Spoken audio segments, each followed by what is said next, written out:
tell us about this event. Well, tonight we are on our fourth night of Mississippi Craft Beer Week.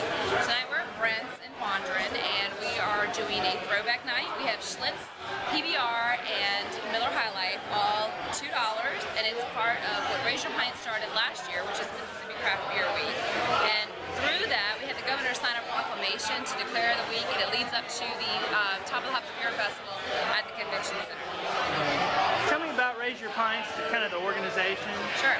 Raise Your Pints is a small grassroots organization that started with some people who just loved good beer. And we, some of us are originally born and raised in Mississippi, some of us are not, and we came into the state or came in together and said, where's all the good beer? You know, there's excellent beer in Mississippi now, but we know there's so many more that other states have access to that we just don't. And so we wanted to have the same privileges that the other 49 states have. So Raise Your Pints came together and founded as a nonprofit to raise awareness, raise money, to try and hire lobbyists to get our laws changed, to allow for gourmet beer, and we're also trying to legalize home brewing in Mississippi.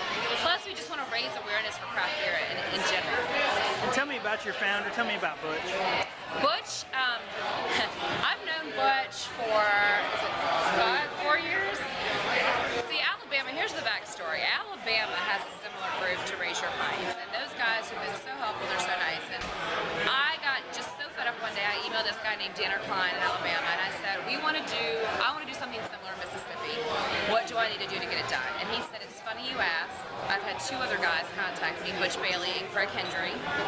They all wanted to do the same thing. Can we put you three together? I said yes, and my husband wants to get involved too, Todd Parkman. Can we put the four of us together?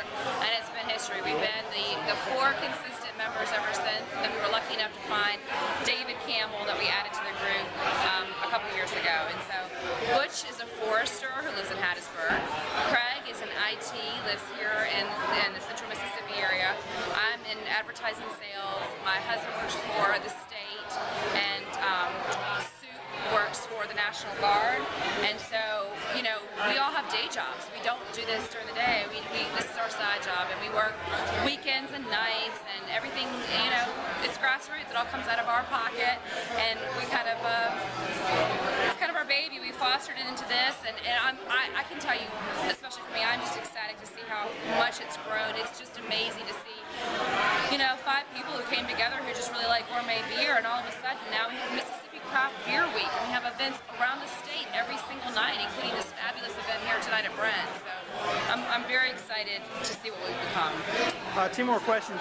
Beer's not just a hobby, it's a business. Can you talk about that? Yeah, absolutely. There was an article just recently that was released this past weekend where Lazy Magnolia is our only brewery in the state, a fantastic brewery, great people. They just got a loan. They're going to expand their business and hire at least 50 more people.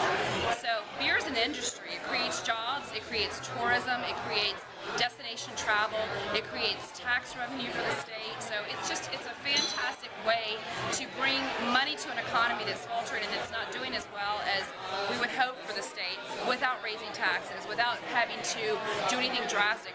The people who drink craft beer are demographically, traditionally going to be higher educated, higher income.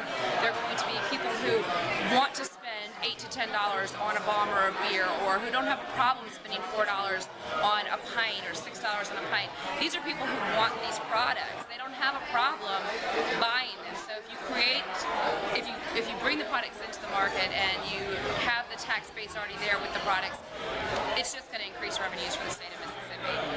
And the legislation earlier this year, what can you tell me about that? We did have some legislation introduced this past year, and it did not get passed through, but we're very optimistic for this year.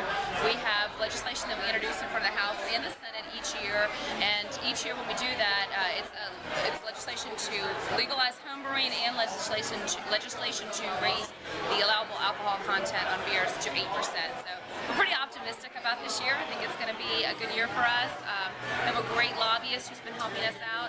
We've got a lot of friends in the beer industry who've been helping us out, so I think that it's going to be a good year. We have been amazingly overwhelmed by the amount of support that the beer industry has shown us. The brewers have been tremendously supportive. I can tell you Capital City Beverage, which is our Miller Coors distributor here in Jackson, they've been tremendously supportive of us. So I feel like we've got a really good momentum. We have thousands of people who follow us and support us, and it's almost magical to see that we can send out a few Facebook invites and a few texts, and all of a sudden this great crowd of people come who just want to have a good time and drink craft beer together. So it's very humbling for me to see that, you know, a couple of schmucks who don't really know each other or what we're doing have created this. It's pretty amazing. Great. And finally, it's an election year. What does the next governor need to know about beer? What do all these politicians need to know about beer in Mississippi? What we really want the politicians to know is that the beers are already legal in 49 other states. We're not asking for anything that other states don't have. It's a matter of freedom of choice. We also want our politicians to know that, you know, really we're talking about 8%, which is actually less than your average glass of wine. So it can create an industry, it can create jobs. There's other states that have complete brewery tours and brewery destination vacations. So I really foresee this being something that can help spur the Mississippi economy. I mean, like I mentioned earlier, Lazy Magnolia is growing now because of some recent changes that they are making, and they're getting some new loans and things like that. They're expanding, they're hiring people. It's amazing. You know, the beer industry is there. There's a need for it.